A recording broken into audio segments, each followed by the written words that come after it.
Shalom jemaat yang dikasihi Tuhan. Kita bersyukur bisa berkumpul bersama-sama untuk beribadah. Dan saya ajak kita terlebih dahulu berdoa bersama-sama. Mari kita berdoa. Tuhan Yesus, terima kasih Tuhan untuk kebaikan-Mu, bahwa Engkau melindungi kami dalam minggu yang kami boleh lalui. Kami bersyukur Tuhan boleh memiliki kesempatan untuk memuji menyembah Engkau, untuk mendengarkan firman-Mu. Kami memohon Tuhan pimpin hati pikiran kami untuk kami boleh tertuju padamu. Juga setiap beban-beban yang kami bawa, kami memang serahkan ke dalam tangan-Mu. Kami percaya Tuhan, Engkau yang sanggup melepaskan kami dari setiap beban-beban yang kami bawa. Engkau yang pimpin kami, pulihkan kami. Dan kami menyerahkan waktu ini hanya ke dalam tangan-Mu. Di dalam nama Tuhan Yesus kami berdoa dan mengucap syukur. Haleluya. Amin. Ya, kita bersyukur kita bisa memuji menyembah Tuhan. Kita mau katakan bahwa kita memiliki Tuhan yang benar, Dia gunung batu kita. Dan mari kita menyanyikan lagu ini bersama-sama.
Berikan kemuliaan bagi nama Tuhan.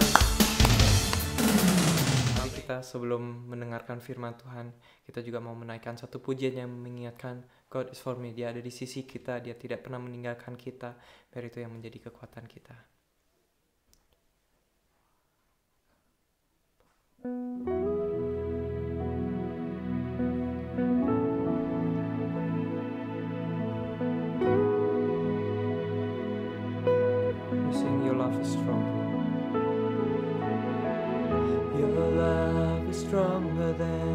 Stronger than my fear. Your grace is greater than my sin. What trampled death, where is your sting. Here I declare my victory. Your love is strong. Your love is stronger than my fear. Your grace is greater than my sin. Oh, trampled death, where is your sting? Here I declare my victory.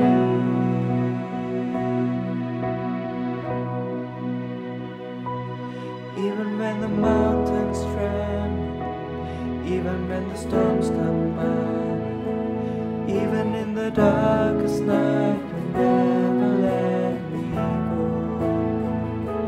Jesus, you're my rock and anchor. You're the one who fights my battles. Even in the darkest night, you never let me go.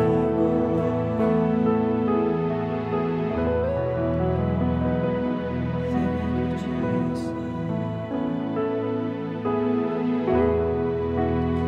We sing your love is stronger than my fear. Your love is stronger than my fear.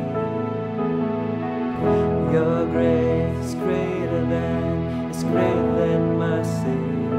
Oh, trampled death, where is your sting?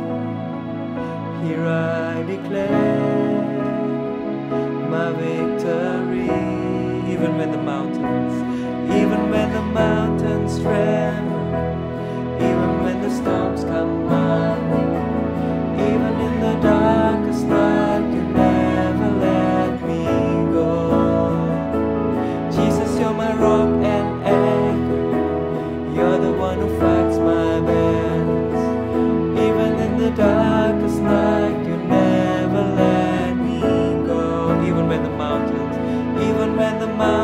tremble, even when the storms come my way, even in the darkest night, you never let me go. Jesus, you're my rock and anchor. You're the one who fights my battles. Even in the darkest night, you never let me go. You never let me go.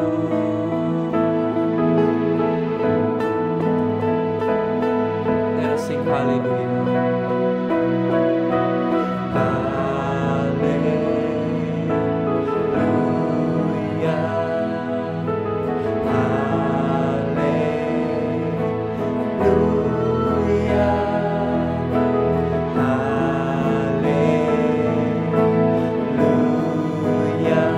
I'm not afraid. God is for me. Hallelujah.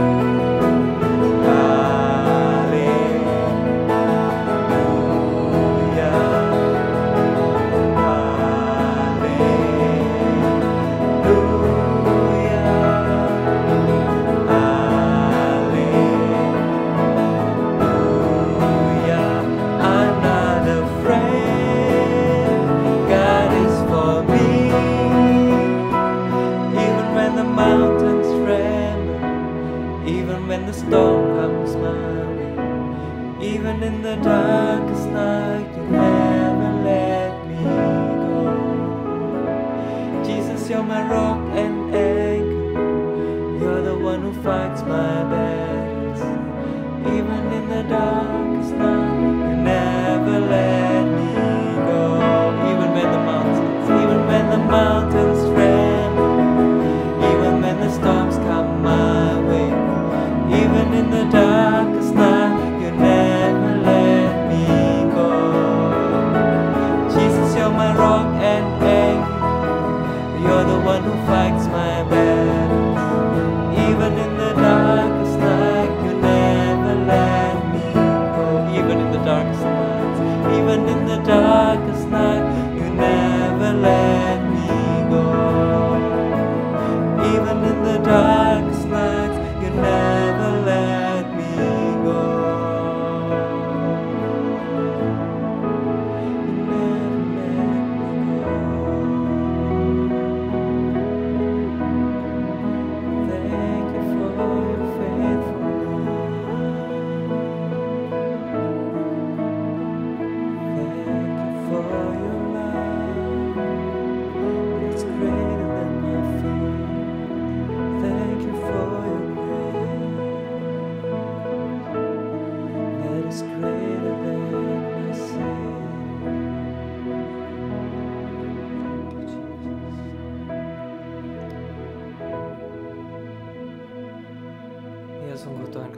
syukur Tuhan bahwa kasih-Mu lebih besar Tuhan dari ketakutan yang kami alami dalam kehidupan kami.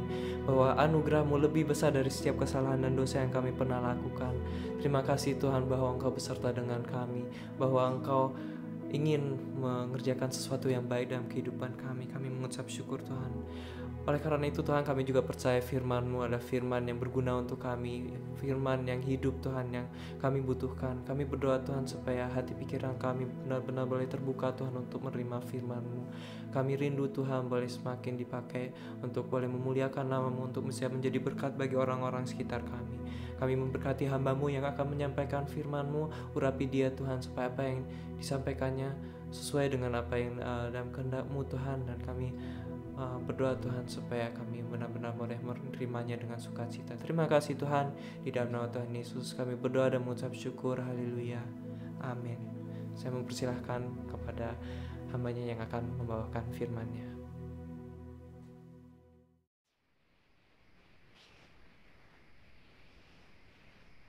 Shalom, selamat pagi. Berkumpul kembali bersama-sama kita di ibadah online GMI di Jerman maupun Belanda. Bersyukur kita bisa bangun hari ini dan kita juga tadi bernyanyi dengan penuh semangat, saya percaya. Dan sebelum mendengarkan firman Tuhan, sebelum membaca firman Tuhan, merenungkannya, mari kita berdoa terlebih dahulu. Tuhan Yesus, terima kasih Bapa, terima kasih Tuhan Yesus, terima kasih Roh Kudus buat hari ini. Kami boleh bangun Tuhan, kami boleh merasakan kasih karunia-Mu di pagi hari ini. Kami mau bersama-sama Tuhan merendahkan diri di hadapan-Mu, mengaku bahwa kami membutuhkan Engkau. Kami butuhkan Engkau ketika kami bernyanyi Tuhan, kami butuhkan Engkau ketika kami mau membaca, mau mendengarkan, mau merenungkan firman-Mu.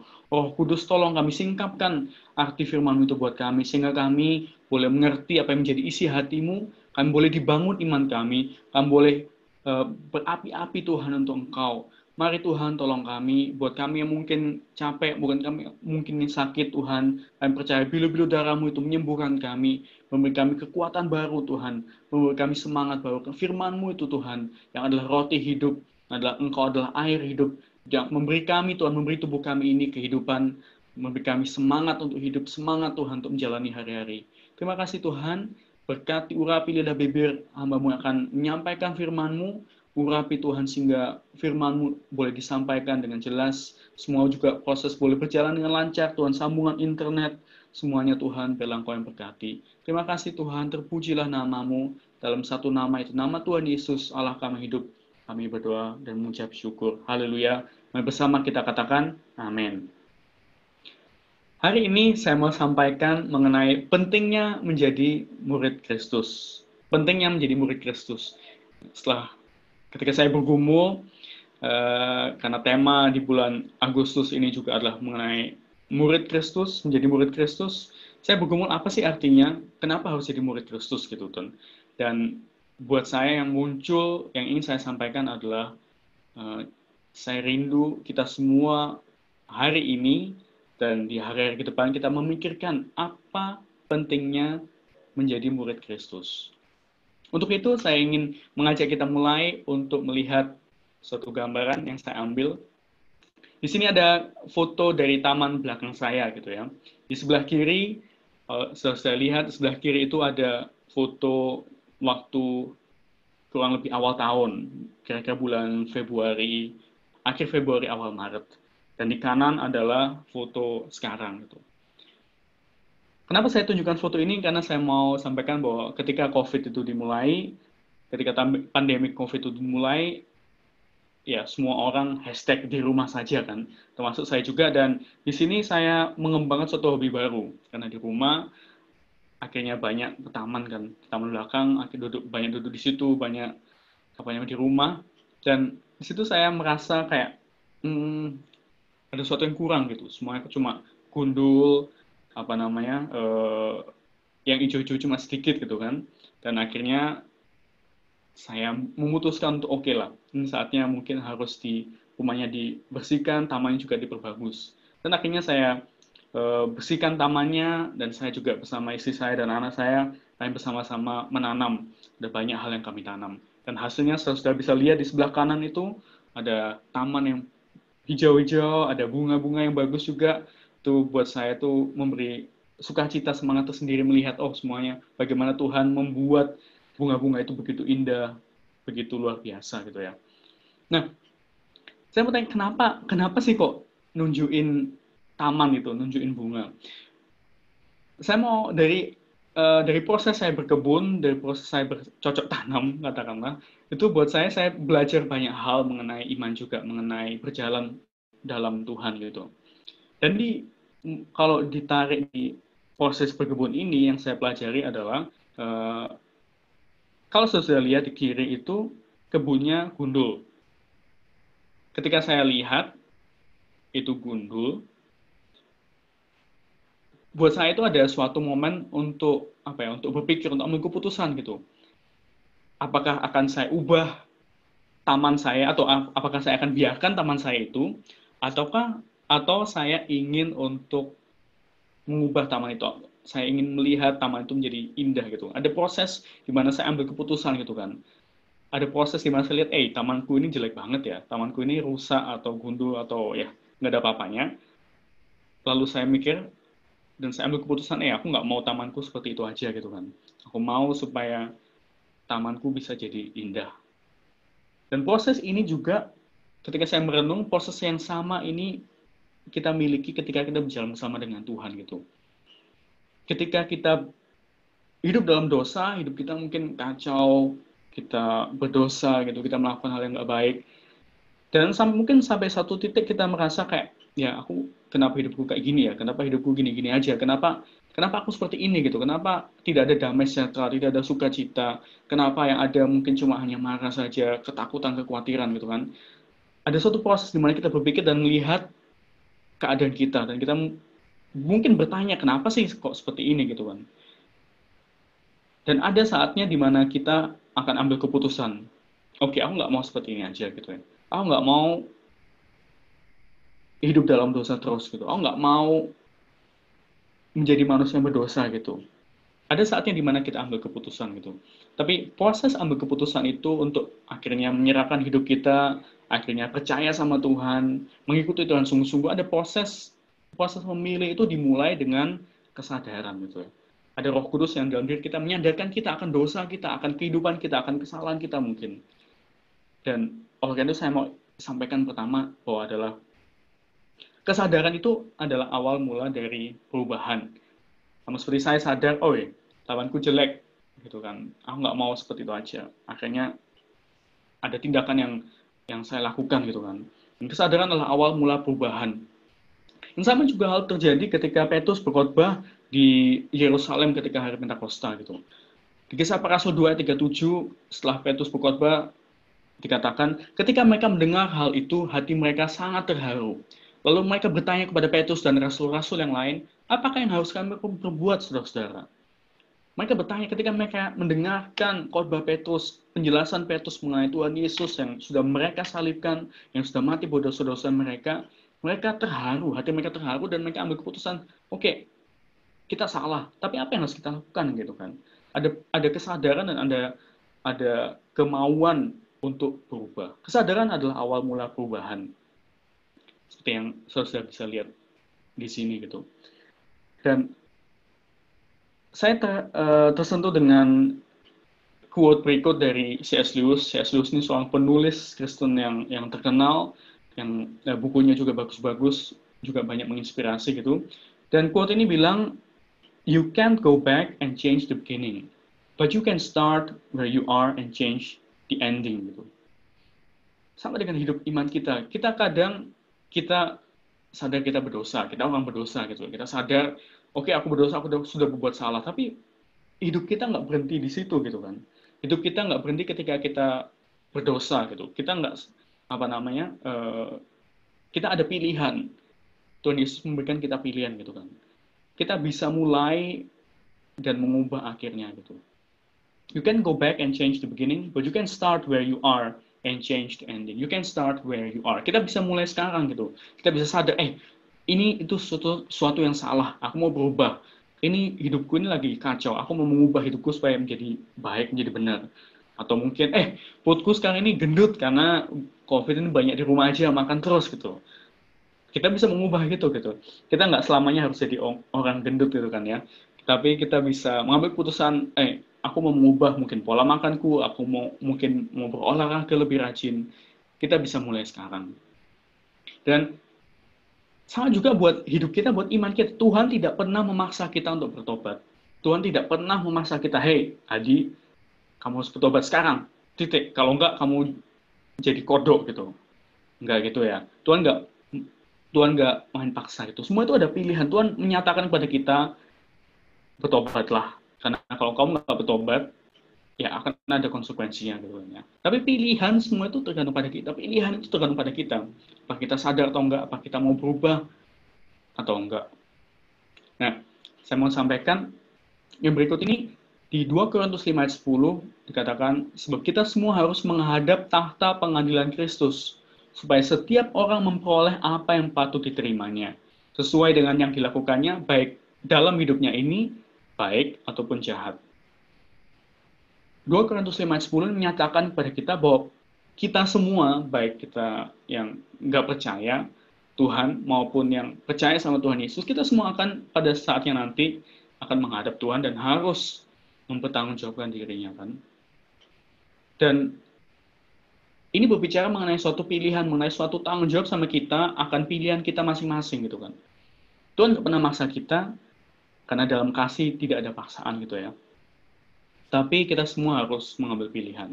Kita mau ikut Tuhan atau enggak, kita mau setia sama Tuhan atau enggak, kita mau percaya sama Tuhan atau enggak, itu semua tergantung pilihan kita. Nah, untuk itu, pertanyaan yang saya mau ajukan adalah, mengapa saya harus menjadi murid Kristus gitu ya? Mengapa kita harus jadi murid Kristus? Ini pertanyaan yang penting yang harus kita pikirkan gitu ya. Setelah kita ditebus, Tuhan bertanya sama kita semua, hey, kamu ikutlah aku gitu. Ketika kamu ikut Tuhan, bela ini jadi sesuatu yang kita gumulkan, kita pikirkan, kenapa saya harus menjadi murid Kristus? Dan untuk menjawab pertanyaan ini, saya mau ajak kita semua, mari bersama-sama kita buka dari 2 Petrus 1 ayat 3-11. Akan saya tayangkan juga buat teman-teman yang mau, saudara yang mau buka Alkitab bisa, tapi ini juga saya tayangkan 2 Petrus 1 ayat 3-10. Dan saya mau ajak kita untuk baca bersama-sama ya. Tadi saya salah tulis 2 Petrus 1 ayat 3-10, bukan 11. Kita membaca bersama-sama 2 Petrus 1 ayat 3-10. 1, 2, 3. Panggilan dan pilihan Allah. Karena kuasa ilahinya telah menganugerahkan kepada kita segala sesuatu yang berguna untuk hidup yang saleh oleh pengenalan kita akan Dia, yang telah memanggil kita oleh kuasanya yang mulia dan ajaib. Dengan jalan itu, Ia telah menganugerahkan kepada kita janji-janji yang berharga dan yang sangat besar, supaya olehnya kamu boleh mengambil bagian dalam kodrat ilahi dan luput dari hawa nafsu duniawi yang membinasakan dunia. Justru karena itu kamu harus dengan sungguh-sungguh berusaha untuk menambahkan kepada imanmu kebajikan, dan kepada kebajikan pengetahuan, dan kepada pengetahuan penguasaan diri, dan kepada penguasaan diri ketekunan, dan kepada ketekunan kesalehan. Dan kepada kesalehan, kasih akan saudara-saudara. Dan kepada kasih akan saudara-saudara, kasih akan semua orang. Sebab apabila semuanya itu ada padamu dengan berlimpah-limpah, kamu akan dibuatnya menjadi giat dan berhasil dalam pengenalanmu akan Yesus Kristus Tuhan kita. Tetapi barang siapa tidak memiliki semuanya itu, ia menjadi buta dan picik, karena ia lupa bahwa dosa-dosanya yang dahulu telah dihapuskan. Karena itu, saudara-saudaraku, berusahalah sungguh-sungguh, supaya panggilan dan pilihanmu makin teguh. Sebab jikalau kamu melakukannya, kamu tidak akan pernah tersandung. Amin. Saya mau mengulik 2 Petrus 1 ayat 3-10 ini ya. Dan dari 2 Petrus 1 ayat 3-10 itu saya akan menjawab mengapa kita harus menjadi murid Kristus gitu. Dan di ayat 2 Petrus 1 ayat 3 dan 4 ini, seperti sudah bisa baca di layar, ada 2 kali kata menganugerahkan tertulis. Ini saya sudah tebalkan gitu ya. Ada 2 kali kata menganugerahkan. Bagaimana kuasa ilahinya, bagaimana Tuhan untuk menganugerahkan kepada kita gitu. Dan apa yang Tuhan anugerahkan kepada kita? Tuhan menganugerahkan kepada kita yang pertama, segala sesuatu yang berguna untuk hidup yang saleh oleh pengenalan kita akan Dia. Segala sesuatu yang berguna untuk hidup yang saleh. Katakan di sini, apa sih hidup yang saleh itu seperti apa gitu kan? Mungkin kita pikirkan, oh hidup yang saleh adalah ketika kita rajin ke gereja gitu. Ketika kita bisa berdoa setiap hari gitu. Ketika kita bisa jadi orang baik. Itu adalah mungkin itu yang kita pikirkan ya hidup yang saleh gitu kan. Tapi di sini firman Tuhan menyatakan buat kita, saya mau sampaikan ini juga, Tuhan, kuasa Tuhan, anugerah kuasa Tuhan itu memberikan kepada kita segala sesuatu yang berguna untuk hidup yang saleh oleh apa? Oleh pengenalan kita akan Dia gitu kan. Dan di sini hidup yang saleh itu muncul dari apa? Muncul dari pengenalan kita akan Dia. Hidup yang saleh itu bukan ketika kita ke gereja setiap hari Minggu ya. Bukan ketika kita bisa melakukan yang baik gitu kan. Jadi hidup yang saleh itu muncul oleh apa? Oleh pengenalan akan Dia. Ini mungkin membingungkan, tapi saya mau sampaikan hidup yang saleh itu bisa muncul ya ketika kita mengenal Dia. Jadi ketika kita mengenal Dia, ketika kita belajar mengenal Dia, belajar mengenal Tuhan Yesus, siapa Dia, karyanya buat kita, saya percaya itu akan memberikan hati kita ini kemauan, kerinduan untuk bisa datang ke gereja dengan rajin, bisa setia beribadah, bisa berdoa setiap hari, membaca firman-Nya. Karena ada rasa haus lapar untuk mengenal Dia, mengenal Tuhan Yesus. Dan bukan masih hidup saleh bukan ketika ya udahlah pokoknya aku hari kayak cuma centang list gitu kayak ada suatu list yang kita miliki dan ketika list itu selesai kita centang berarti kita sudah saleh.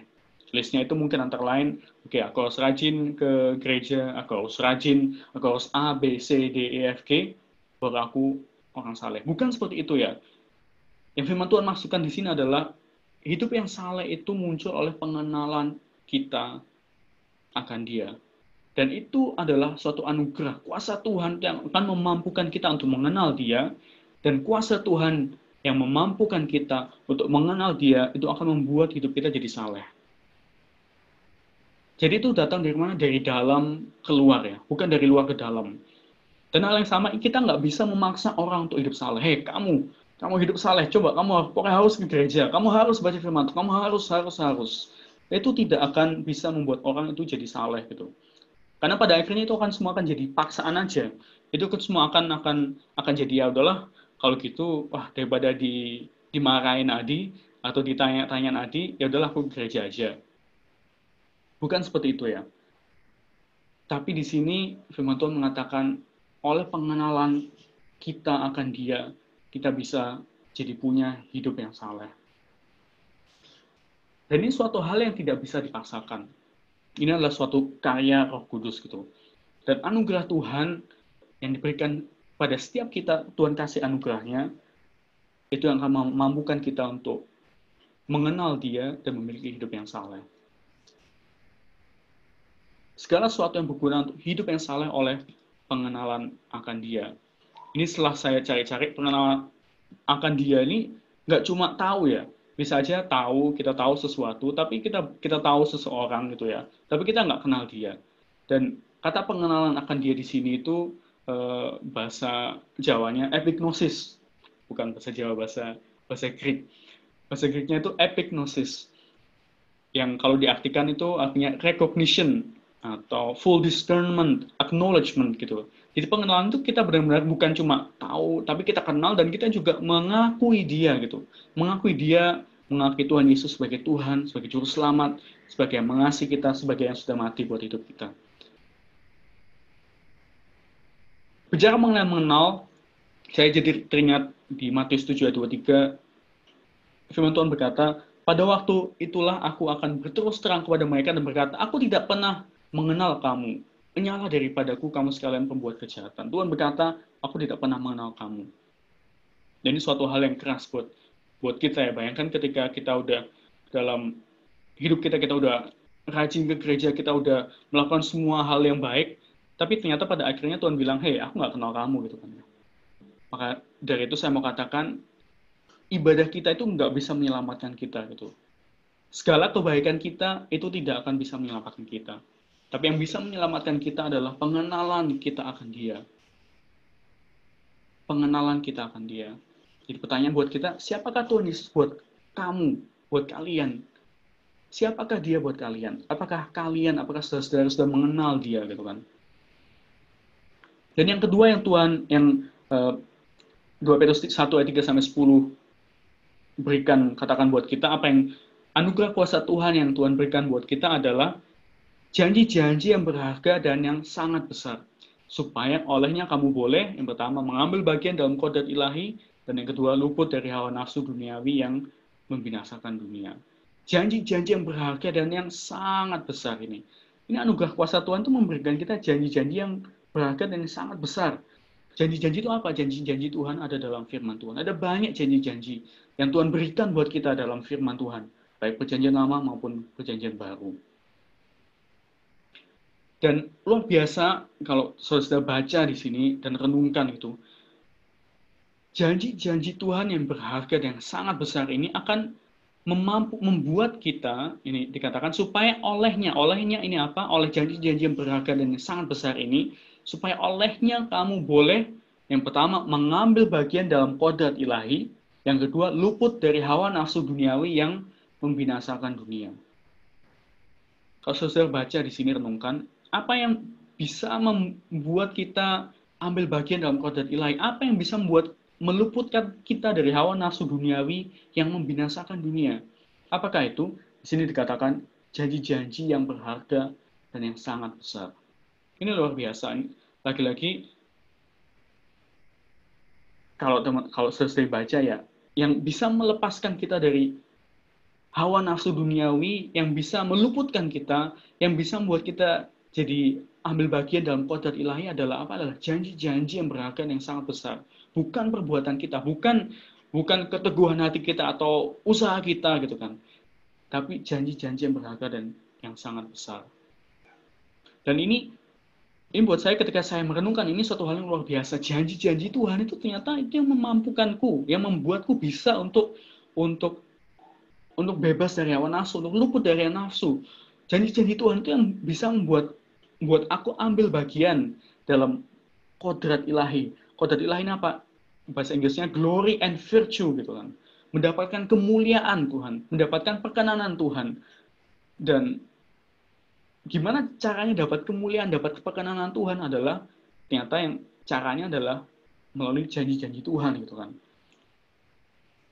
Nah, bicara soal janji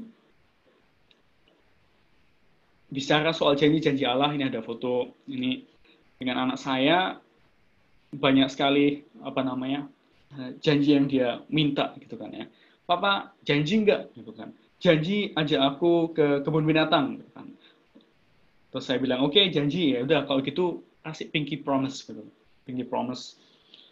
Nah, bicara soal janji ini, janji-janji Allah, kalau bicara soal janji, yang pertama pasti kebanyakan ada persyaratannya gitu ya. Ada persyaratan untuk sebuah janji. Aku akan ajak kamu ke kebun binatang kalau kamu beres-beres kamar, kalau kamu belajar dengan rajin, kalau apa. Jadi ada persyaratan if dan ada pembunuhannya then gitu kan ya.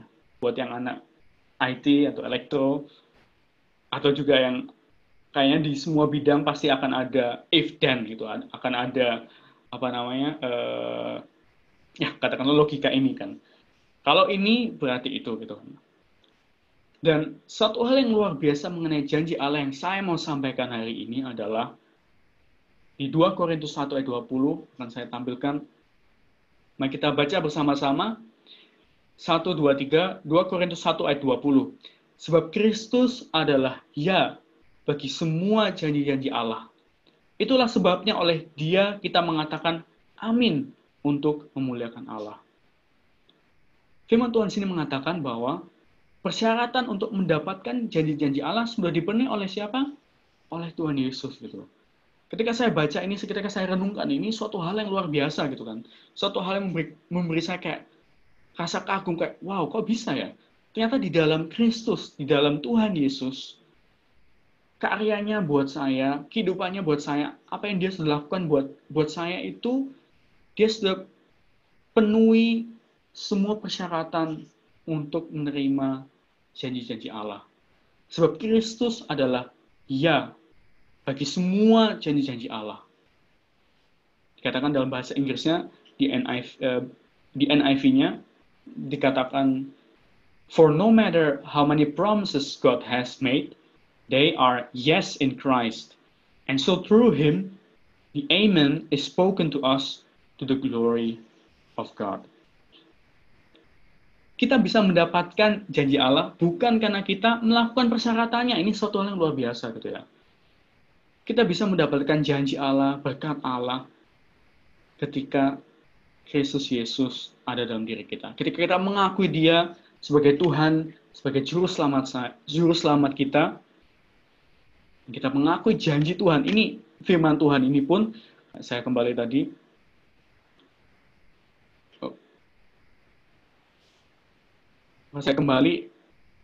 ini janji Tuhan juga buat kita, bahwa Kristus itu adalah ya bagi semua janji-janji Allah.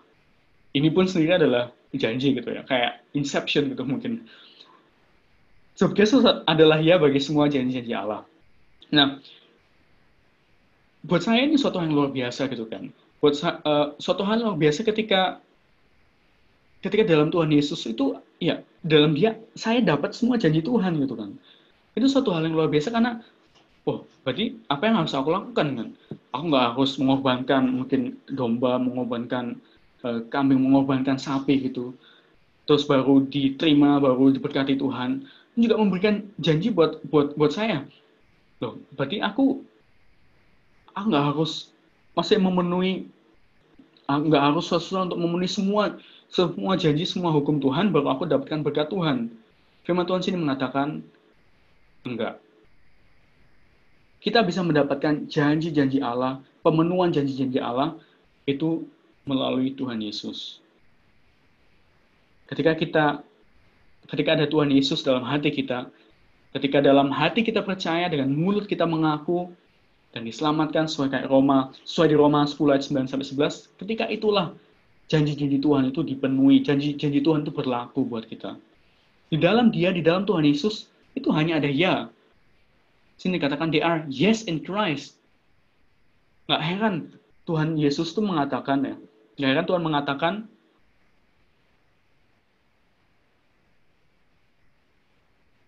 sini ada gambar Tuhan Yesus, ini suatu lukisan yang cukup terkenal. Nggak heran ya Tuhan Yesus itu mengatakan, aku adalah roti hidup. Yohanes 6 ayat 36.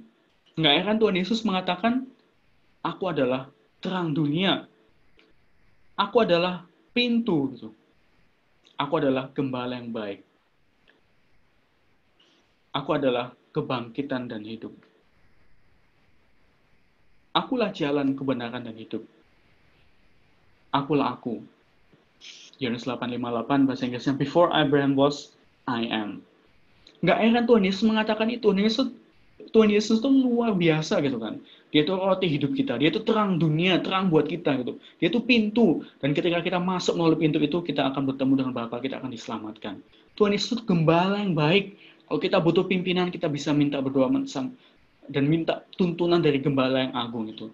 Tuhan Yesus itu kebangkitan dan hidup. Di dalam Dia kita akan bangkit kembali ketika kita nanti meninggal. Dalam Dia saya percaya kematian itu bukan akhir, tapi suatu awal kehidupan baru yang indah, yang terbebas dari tangisan, terbebas dari beban. Di dalam Tuhan Yesus itu ada hidup gitu. Tuhan Yesuslah yang bisa membuat hidup kita jadi lebih hidup. Dalam Tuhan Yesus itulah kita bisa menemukan jalan kita. Kita bisa menemukan kebenaran. Kita bisa mendapatkan hidup. Di dalam Tuhan Yesus kita bisa bertemu dengan Tuhan, dengan Bapa. Di dalam Tuhan Yesus itulah kita mendapatkan semua apa yang kita perlukan gitu kan.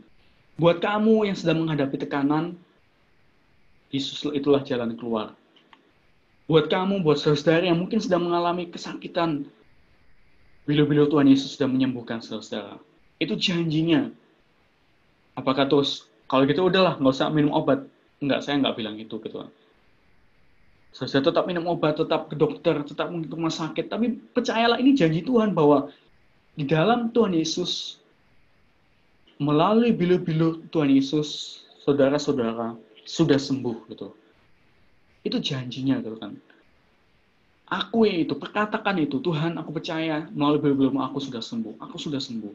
Buat kamu sedang mungkin mengalami kegelapan, mungkin mengalami putus asa, mengalami depresi, mengalami tekanan yang mungkin nggak bisa dikatakan, mungkin orang lain tuh nggak bisa ngerti gitu, tapi ada suatu perasaan tertekan gitu kan. Tuhan Yesus itulah jawaban. Terang dunia. Dia itu kebangkitan hidup. Dia jalan kebenaran dan hidup. Dia bisa berikan hidup buat saudara. Dia bisa angkat beban kita. Kalau saudara mungkin menyimpan, mungkin sakit hati, jengkel, kecewa, mungkin marah gitu ya. Tuhan Yesus itulah jawaban. Dia sudah menanggung semuanya itu. Dia bisa memberikan kita kelegaan. Tuhan Yesus itulah kunci buat hidup kita. Buat kamu yang sedang terikat dosa, Yesus itulah yang sanggup untuk melepaskan ikatan akan dosa itu. Kuasa ilahinya itu memberikan saudara, memberikan kita semua kemampuan untuk lepas dari nafsu dunia ini. Lepas dari ikatan dosa. Lepas dari ikatan mungkin kemalasan, ikatan kemarahan, kekecewaan. Tuhan Yesus itulah yang bisa melepaskan kita dari semua itu. Yesus itulah jawaban buat kita. Nah, kalau begitu kembali lagi ke pertanyaan di awal. Kalau Tuhan Yesus itu segalanya buat aku dan aku mendapatkan dan saya mendapatkan semua janji-janji Allah itu, kalau saya sudah dapat semua itu, kenapa masih harus jadi murid Kristus gitu ya? Kenapa terus kalau nggak gitu, kenapa kok ya udah kalau gitu diselamatin, ya udah happy happy aja, nggak usah ngapa-ngapain gitu, nggak usah, ngapain lah susah-susah jadi murid Kristus, ngapain susah-susah ke gereja, susah baca firman Tuhan, kan toh udah dapat semua gitu ya. Kalau di dalam Tuhan Yesus semua itu ya, janji-janji Tuhan itu ya buat kita, dan kita mendapatkan semua apa yang kita butuhkan, baik itu keselamatan, baik itu berkat, sukacita, damai sejahtera.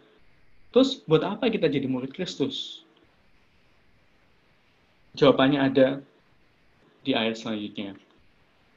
Di 2 Petrus 1 ayat 5 sampai 7 dikatakan, justru karena itu kamu harus dengan sungguh-sungguh berusaha untuk menambahkan kepada imanmu kebajikan, dan kepada kebajikan pengetahuan, dan kepada pengetahuan penguasaan diri, kepada penguasaan diri ketekunan, dan kepada ketekunan kesalehan, dan kepada kesalehan kasih akan saudara-saudara, dan kepada kasih akan saudara-saudara, kasih akan semua orang. Ini alasannya kenapa kita harus jadi murid gitu ya. Dikatakan sih justru karena kita sudah diberkati, karena kita sudah mendapatkan kebebasan, mendapatkan pengampunan dosa, mendapatkan berkat, mendapatkan janji-janji Tuhan. Justru karena itu kita sungguh-sungguh apa? Berusaha untuk menambahkan kepada iman. Kita diselamatkan karena iman. Kita mendapatkan semua apa yang Tuhan janjikan itu karena apa? Karena iman. Tapi iman sendiri itu pada akhirnya untuk bertumbuh dalam Tuhan, untuk mengenal Tuhan lebih lagi, iman itu nggak cukup gitu. Kalau saya boleh katakan, iman itu menyelamatkan kita. Tapi untuk bertumbuh dalam Tuhan, untuk menjadi dewasa dalam Tuhan, kita harus rajin. Kita harus, seperti firman Tuhan di 2 Petrus 1 ayat 5-7 ini katakan, menambahkan kepada iman apa? Kebajikan. Kepada kebajikan apa? Pengetahuan. Kepada pengetahuan apa? Penguasaan diri. Kepada penguasaan diri apa? Ketekunan. Dan kepada ketekunan apa? Kesalehan. Dan kepada kesalehan, kasih akan saudara-saudara. Dan kepada kasih akan saudara-saudara, kasih akan semua orang. Justru karena itu, kita harus dengan sungguh-sungguh berusaha untuk menambahkan semua itu gitu pada iman kita. Saya percaya ketika kita sudah diselamatkan oleh Tuhan, ketika Tuhan Yesus ada dalam hati kita, kita bisa memiliki kebebasan yang sejati. Kita bisa mendapatkan semua apa yang kita butuhkan. Kita bisa mendapatkan berkat Tuhan. Tapi Tuhan nggak menginginkan kita stop di sana aja. Tuhan nggak menginginkan kita untuk stop di situ saja gitu ya. Tapi Tuhan mau kita untuk bertumbuh. Tuhan mau kita untuk bertumbuh dalam Dia. Dan karena itu Tuhan meminta kita gitu ya, meminta kita melalui 2 Petrus 1 ayat 5 sampai 7 ini meminta kita untuk menambahkan kepada iman kita itu hal-hal yang kita baca di sini. Dan gimana kita bisa tambah itu? Ya itu adalah ketika kita jadi muridnya, ketika kita jadi murid Kristus, mengikut Kristus. Mengikut Kristus itu maksudnya apa? Kita belajar untuk mengenal Dia. Kita belajar untuk mengenal Dia, apa yang Dia rindukan. Dan dalam proses belajar itu saya percaya Tuhan nggak mau kita untuk belajar sendiri aja terus ya.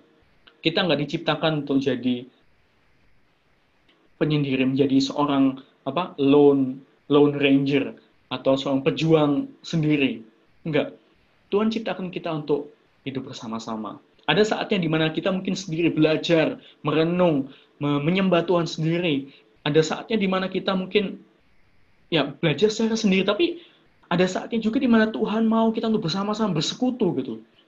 Sama kayak jemaat pertama, jemaat mula-mula di mana saya percaya ada saatnya di mana mereka merenung sendiri, tapi ada saatnya mereka berkumpul bersama-sama, berbagi, membagikan hidup mereka, membagikan harta mereka, membagikan waktu, tenaga mereka untuk jemaat, untuk komunitas mereka, untuk persekutuan mereka.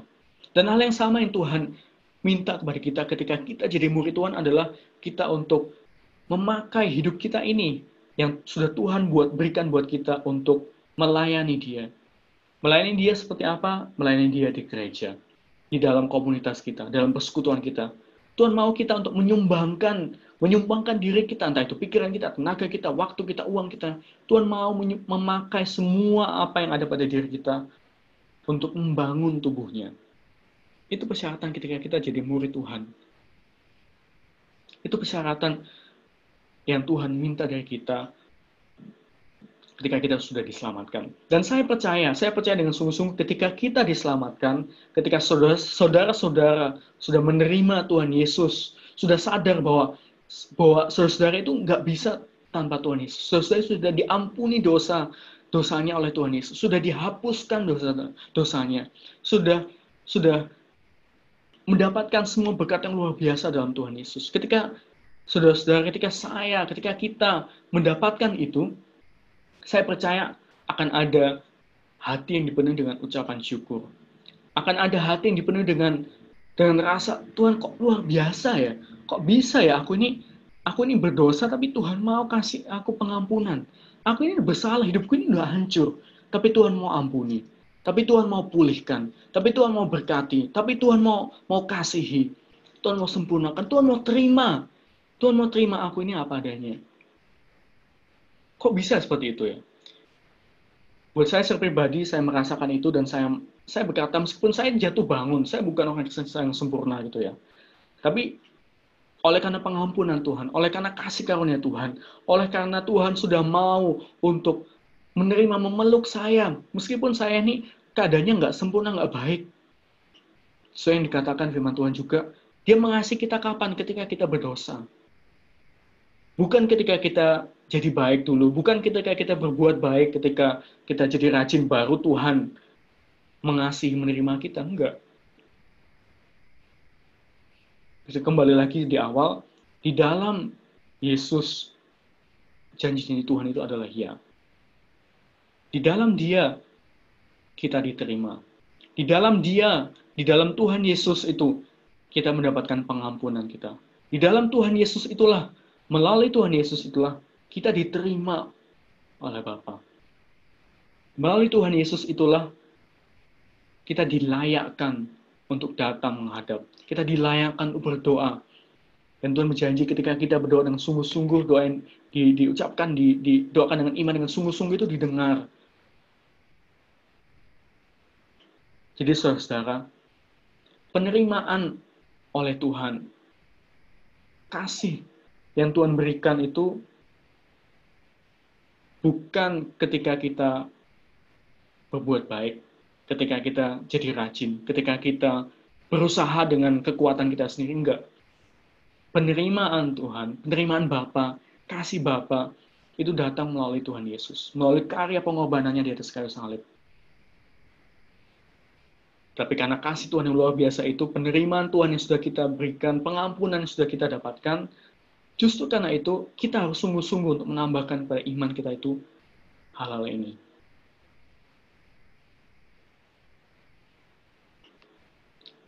Dilanjut di 2 Petrus 1 ayat 89, sebab apabila semuanya itu ada padamu, dengan berlimpah-limpah, kamu akan dibuatnya menjadi giat dan berhasil dalam pengenalanmu akan Yesus Kristus, Tuhan kita. Tetapi barang siapa tidak memiliki semuanya itu, ia menjadi apa? Menjadi buta dan picik, karena ia lupa bahwa dosa-dosanya yang dahulu telah dihapuskan. Dan ini juga alasan kenapa betapa pentingnya kita itu jadi murid Kristus. Karena hanya dengan menjadi murid Kristus, hanya dengan ketika kita belajar, ketika kita tambahkan kepada berbagai hal yang tadi kita baca, yang saudara nanti mungkin bisa baca, kita tambahkan hal itu kepada iman kita, kita akan dibuat, dikatakan sini, sebab apabila semuanya itu ada padamu dengan berlimpah-limpah, kamu akan dibuatnya menjadi apa? Menjadi giat dan berhasil dalam pengenalanmu akan Yesus Kristus Tuhan kita. Dalam pengenalanmu ini berbicara mengenai suatu proses. Kita menambahkan, nggak bisa menambahkan book dalam satu saat menambahkan semua, menambahkan kebajikan, pengetahuan, apa kasih, semua itu proses yang harus kita alami, harus kita lalui, harus kita itu pergumulan kita ya, itu hal yang harus kita pelajari. Dan ketika kita belajar itu menambahkan kasih, menambahkan kebajikan, menambahkan pengetahuan, ketika kita dalam proses semua itu, di saat itulah kita menjadi seorang murid Kristus gitu. Saat itulah kita menjadi murid, kita mengikuti Dia, kita belajar gimana kita bisa dapat pengetahuan akan firman Tuhan. Kita bisa belajar kenapa sih kok seperti itu gitu ya. Kenapa Tuhan harus mati di atas kayu salib? Kenapa gitu ya? Apa arti Tuhan Yesus buat kita? Ketika kita belajar semua itu, dikatakan firman Tuhan, kita akan dibuat menjadi giat dan berhasil dalam pengenalanmu akan Yesus Kristus Tuhan kita. Tetapi barang siapa tidak memiliki semua itu, ia menjadi buta dan picik. Menjadi buta dan picik. Nah, ini firman Tuhan mengatakan iman saja itu nggak cukup. Kita bisa beriman. Kita bisa, katakan firman Tuhan bilang, kita bisa mungkin memiliki iman yang memindahkan gunung gitu kan. Tetapi iman saja nggak cukup. Kita harus menambahkan kebajikan, menambahkan pengetahuan, pengendalian diri, kasih. Pertama kasih, tapi juga kasih akan saudara-saudara. Tapi Tuhan nggak stop di situ aja. Kasih akan semua orang. Tuhan mau untuk kita, anak-anaknya menjadi orang yang memiliki semua itu. Karena dikatakan, ketika kita nggak memiliki semua itu, ia menjadi buta dan picik. Karena ia lupa bahwa dosa-dosa yang dahulu telah dihapuskan. Dan saya percaya ketika kita nggak belajar terus, kita nggak menambahkan kepada iman, kita cuma stay di iman, ya udah pokoknya percaya aja, titik. Saat itulah dikatakan bahwa ya kita itu jadi buta dan picik. Jadi iman saja itu nggak cukup, saudara. Kita butuh menambahkan kepada iman kita banyak hal yang lain. Kita butuh menambahkan pengenalan kita, menggali lebih dalam. Itulah pentingnya kenapa kita harus membaca firman Tuhan. Kita membaca firman Tuhan bukan cuma sekedar untuk centang aja, bukan cuma sekedar untuk ya udahlah pokoknya tahun ini selesai baca Alkitab 1 dari awal sampai akhir gitu. Nggak gitu, kita baca itu untuk apa? Tujuannya adalah untuk mengenal Dia, cari Tuhan Yesus. Baik dalam perjanjian lama, apa yang Tuhan mau gitu. Bagaimana, apakah karakteristik Tuhan? Apakah yang Tuhan mau dari hidupmu? Apakah yang Tuhan mau kerjakan? Bagaimana sih, apa yang menggerakkan hati Tuhan? Apa yang membuat hati Tuhan sedih? Itu adalah proses ketika kita belajar mencari itu, mengenal Dia dalam pembacaan firman Tuhan, kita akan menambahkan banyak hal sama iman kita gitu. Dan kita tidak akan jadi buta dan picik. Dan yang terakhir 2 Petrus 1 ayat 10 mengatakan, karena itu saudaraku, berusahalah sungguh-sungguh supaya apa? Supaya panggilan dan pilihanmu makin teguh. Sebab jikalau kamu melakukannya, kamu tidak akan pernah tersandung. Katakan panggilan dan pilihanmu. 1, 2, 3. Panggilan dan pilihanmu. Panggilan dan pilihanmu makin teguh. Berusahalah dengan sungguh-sungguh dikatakan di sini. Itu artinya apa? Artinya ya kita harus berusaha. Kalau ada kata berusaha, berarti ada sesuatu yang harus kita lakukan gitu kan. Mungkin ada pergumulan, ada usaha, ada tenaga, ada waktu, mungkin ada uang, ada pikiran, Ada hal yang kita berikan, ada hal yang kita korbankan gitu. Untuk apa? Untuk supaya panggilan dan pilihan kita makin teguh. Panggilan dan pilihan kita makin teguh. Panggilan ini berbicara mengenai panggilan Tuhan buat kamu gitu. Tuhan memanggil kamu. Ya, kamu yang sedang nonton ini ya, sedang ngezoom atau mungkin sedang scroll, mungkin karena nggak kelihatan videonya, jadi bisa nyantai sambil minum, mungkin ditinggal ke WC gitu, bisa aja gitu kan. Tapi Tuhan memanggil kamu gitu. Tuhan memanggilmu. Dan saya mau tantang buat kamu, buat kalian, buat saudara ini. Saya mau tantang untuk kalian untuk bergumul. Ketika Tuhan memanggilku, apa artinya? Oke, Tuhan memanggilku. Maksudnya itu apa? Apakah yang kenapa sih kok Tuhan memanggilku gitu kan? Tuhan memanggil saudara, Tuhan memanggil kita untuk menjadi pengikutnya. Hai kamu, ikutlah aku gitu kan. Hai kamu, ikutlah aku.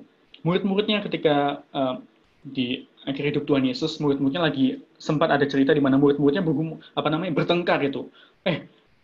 Kalau katanya salah satu muridnya itu nggak akan pernah mati. Terus apakah itu benar Tuhan Yesus? Terus Tuhan Yesus bilang, bukan urusanmu gitu kan. Tetapi kamu ikutlah aku gitu. Dan buat kita juga Tuhan memanggil, Tuhan bertanya, Tuhan memanggil kita masing-masing. Hai Adi, ikutlah aku. Nggak usah ngurusin orang lain gitu. Kamu ikut aku. Nggak usah ngurusin, kok enak banget dia nyantai-nyantai. Dia nggak rajin ke gereja. Dia kayak hidupnya nyantai-nyantai, nggak ada beban, nggak ada apa-apa. Tuhan berkata, nggak usah ngurusin orang lain. Panggilanmu itu seperti apa gitu kan. Aku memanggil bukan orang lain, aku memanggil kamu gitu kan. Panggilanmu makin teguh. Tapi nggak cuma bersyukur sini, nggak cuma panggilan, tapi juga apa pilihanmu gitu kan. Karena mengikut Yesus itu adalah pilihan. Mengikut Tuhan Yesus, menjadi murid Tuhan Yesus, itu adalah suatu pilihan. Dan semoga ini benar-benar menancap di pikiran kita. Semoga ini benar-benar jadi rema buat kita ya. Untuk panggilan dan pilihan kita tuh makin teguh. Ketika saudara memilih Tuhan Yesus, saudara harus bertanggung jawabkan itu.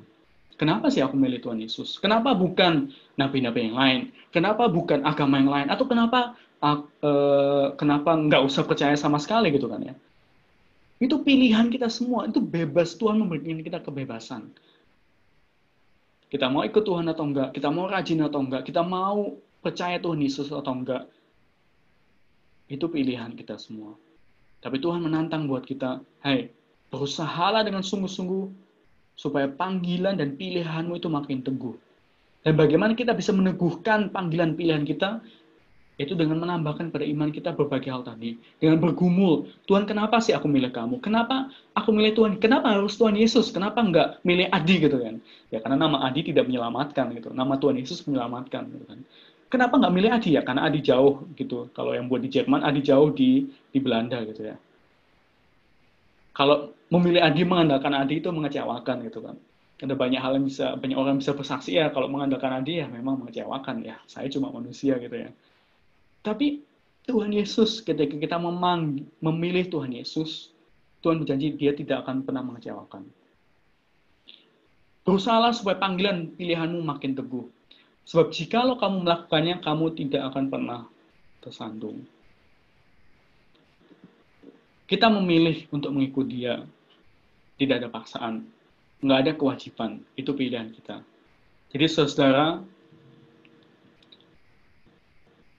ketika kita memilih Tuhan Yesus, memilih dia sebagai Tuhan dan Juru Selamat kita, mari kita bergumul, mari kita buat pilihan kita itu juga teguh. Kita tahu, kita punya dasar, iya aku memilih Tuhan Yesus karena ini.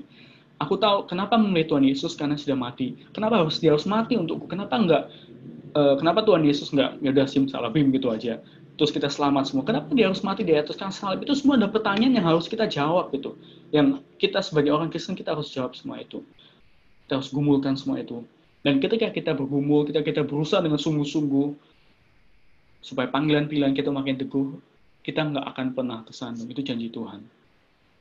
Jadi ajarkan buat kita semua, mari kita sungguh-sungguh ikut Tuhan. Mari kita sungguh-sungguh cari tahu siapa Tuhan itu. Kenapa Tuhan Yesus selalu datang ke dunia? Kenapa Tuhan Yesus harus mati? Kenapa kita harus ikut Dia? Kenapa kita harus kenapa Tuhan buat gereja ada? Kenapa Tuhan buat persekutuan itu ada? Kenapa ada banyak hal kenapa? Ada banyak pertanyaan kenapa yang kita harus jawab, yang kita harus gali. Dan saya percaya ketika kita menggali itu, kita bisa jadi saksi. Kita bisa menyaksikan kepada orang, aku memilih Tuhan Yesus karena ini. Aku mengikut Dia, aku rajin, aku jadi orang baik. Itu karena Tuhan Yesus. Bukan karena dipaksa, bukan karena orang tua, bukan karena kata Adi atau kata buat baca, tapi karena Tuhan Yesus. Dan saya mau tutup, maaf kalau agak lama, tapi saya sungguh rindu mengulang ini. Pentingnya menjadi murid Kristus, yang pertama adalah bertumbuh secara rohani. Kita menjadi murid Yesus bukan untuk diselamatkan, tapi untuk bertumbuh dalam pengenalan akan Dia. Karena hanya ketika kita jadi murid Yesus, pengikut Yesus, jadi murid kita belajar, disitulah kita bisa mengenal Dia, dan dalam pengenalan akan Dia itu kita akan bertumbuh secara rohani. Kita akan tambahkan banyak hal, nggak stop di iman saja, tapi tambahkan banyak hal. Kita akan diteguhkan panggilan dan pilihan kita. Jadi pentingnya menjadi murid Yesus pertama adalah untuk bertumbuh secara rohani. Dan yang kedua, karena itu memang adalah kehendak Tuhan. Karena di Matius 28 ayat 19 dan 20 sampai 20 dikatakan, tapi pergilah, jadikanlah semua bangsa muridku. Tuhan nggak berkata, jadilah semua bangsa anakku, jadikanlah semua bangsa hambaku, enggak. Tuhan Yesus katakan, perintahkan buat kita semua, pergilah, jadikanlah semua bangsa muridku. Dan baptislah mereka dalam nama, dan seterusnya gitu ya. Itulah pentingnya menjadi murid Yesus. Jadi mari, semoga ini jadi berkat buat kita semua. Kita jadi tahu, kenapa sih saya harus jadi murid Kristus? Apa pentingnya saya menjadi murid Yesus? Mari kita berdoa bersama-sama.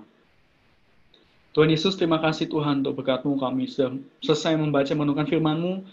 Terima kasih Tuhan, berkati semua apa yang kami dengarkan, supaya kami boleh sadar bahwa kami diselamatkan bukan karena perbuatan kami, tapi karena pengorbanan di atas kayu salib. Supaya kami boleh sadar juga Tuhan, bahwa kami mendapatkan semua janji-janji-Mu itu Tuhan, bukan karena perbuatan kami, bukan karena kesetiaan kami, bukan karena diri kami sendiri, tapi itu semua karena pengorbanan-Mu di atas kayu salib. Karena dalam Engkau Tuhan Yesus, semua janji-janji Tuhan adalah ya buat kami. Terima kasih Tuhan, biarlah nama-Mu dimuliakan Tuhan, biarlah firman-Mu Tuhan, kami percaya tidak akan, yang kami dengar, yang kami baca, yang kami renungkan, tidak akan kembali dengan sia-sia. Kami akan mengerjakan segala kehendak, segala rencana-Mu dalam hidup kami. Terima kasih Tuhan, terpujilah nama-Mu, dalam nama Tuhan Yesus. Haleluya. Amin.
Puji Tuhan, Bapak-bapak, Ibu-ibu, dan saudara-saudara sekalian, kalau kita boleh dikuatkan oleh kebenaran firman Tuhan yang baru saja disampaikan oleh Bapak PDP Adi Yesaya yang mengingatkan kepada kita bahwa kita harus menjadi murid Kristus karena Tuhan rindu supaya setiap dari kita boleh terus bertumbuh semakin hari semakin dewasa, semakin hari semakin bawa buah-buah yang bawa kemuliaan bagi nama Tuhan.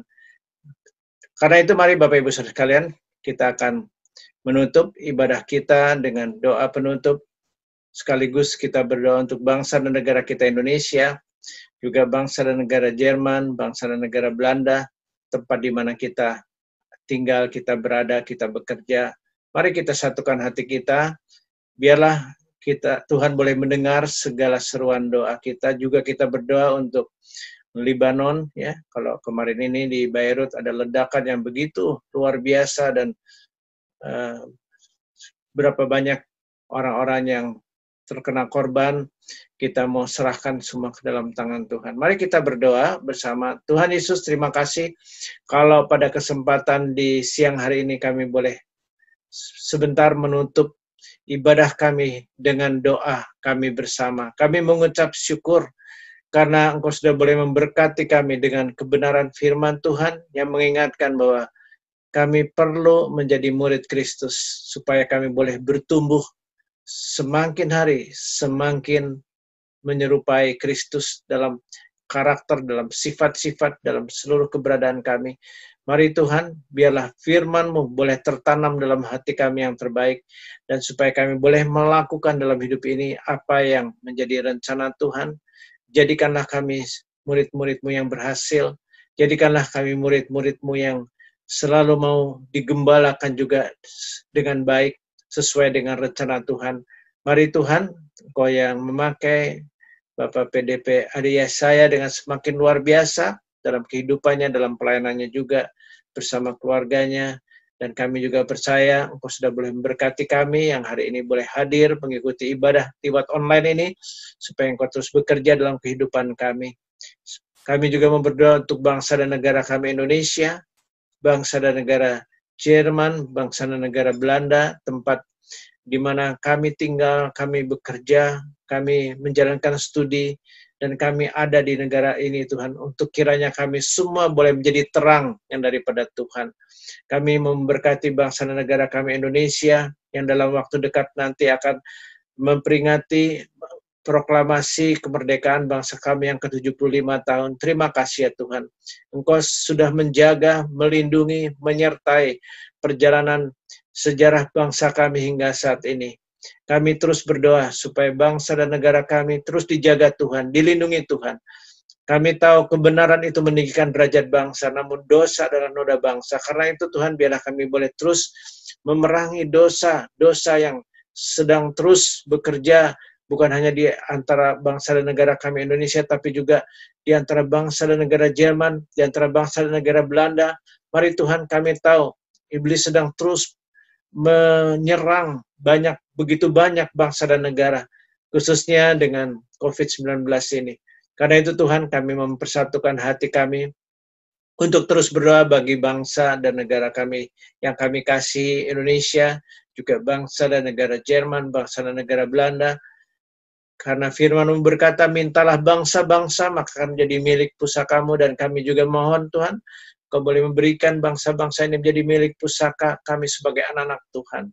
Terima kasih Tuhan. Kau jaga lindungi, Kau berkati para pemimpin bangsa dan negara Indonesia, para pemimpin bangsa dan negara Jerman dan juga Belanda, supaya semua pemimpin dan pemerintahan yang di pusat maupun di daerah, mereka boleh menjalankan sesuai dengan rencana-Mu. Kami tahu Tuhan, bangsa-bangsa ini ada, itu karena rencana Tuhan. Karena itu Tuhan, biarlah kami boleh melakukan semua sesuai juga dengan apa yang menjadi kehendak Tuhan.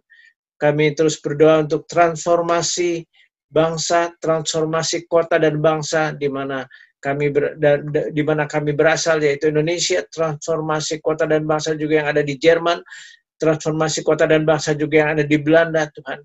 Kami mohon kuasa-Mu, lawatlah negara ini kembali supaya kebangunan rohani juga terjadi di Eropa ini Tuhan.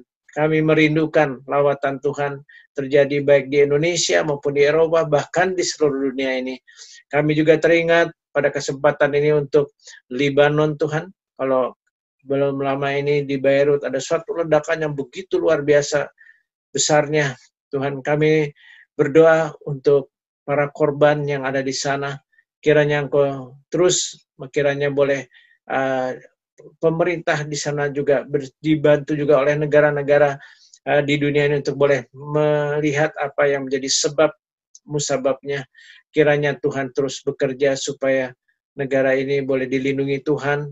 Dan kami bersyukur kalau kami mendengar orang-orang Indonesia yang ada di Beirut juga ada dalam perlindungan Tuhan. Kalaupun mereka para student yang ada di sana mengalami keterkejutan yang begitu luar biasa, namun Kau sudah jaga lindungi. Demikian juga kami terus berdoa untuk masa depan bangsa dan negara Libanon, juga masa depan bangsa negara Indonesia, masa depan bangsa negara Jerman dan Belanda ini menyerahkan ke dalam tangan Tuhan, karena Engkau berfirman, mintalah bangsa-bangsa maka menjadi milik pusakamu, dan kami juga memohonkannya kepadamu.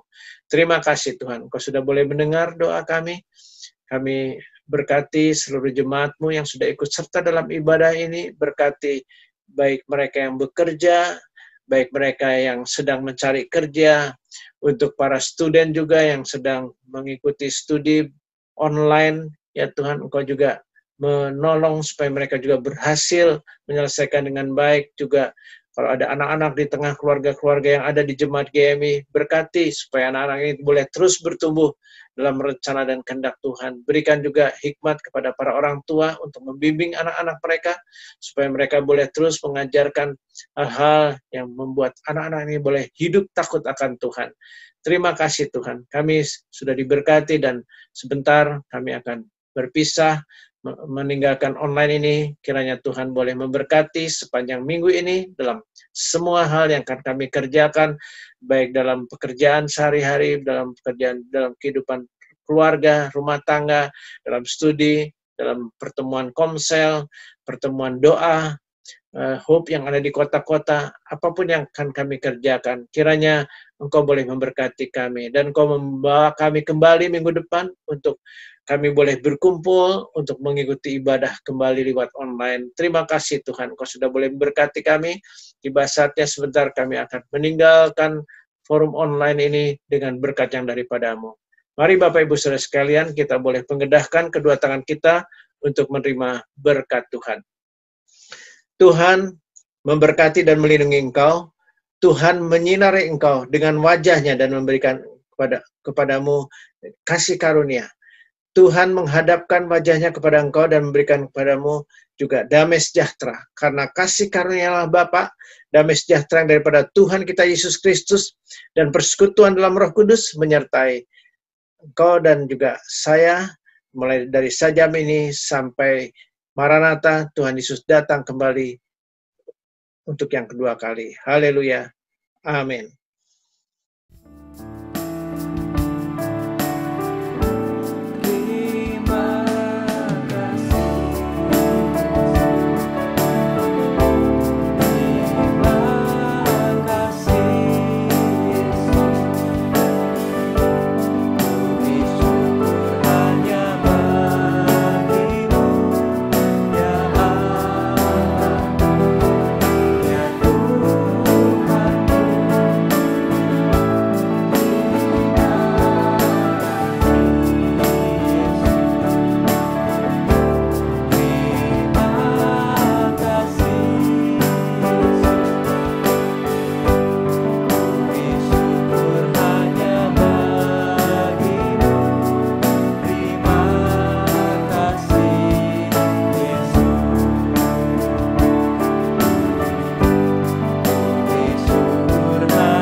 Amin.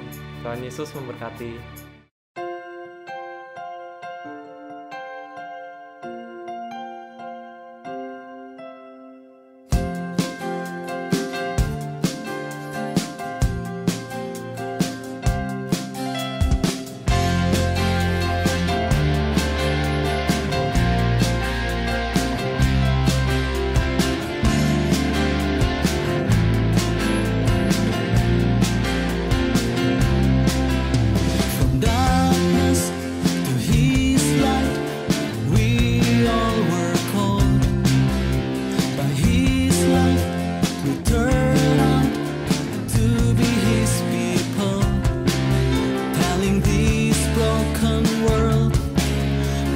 hidup.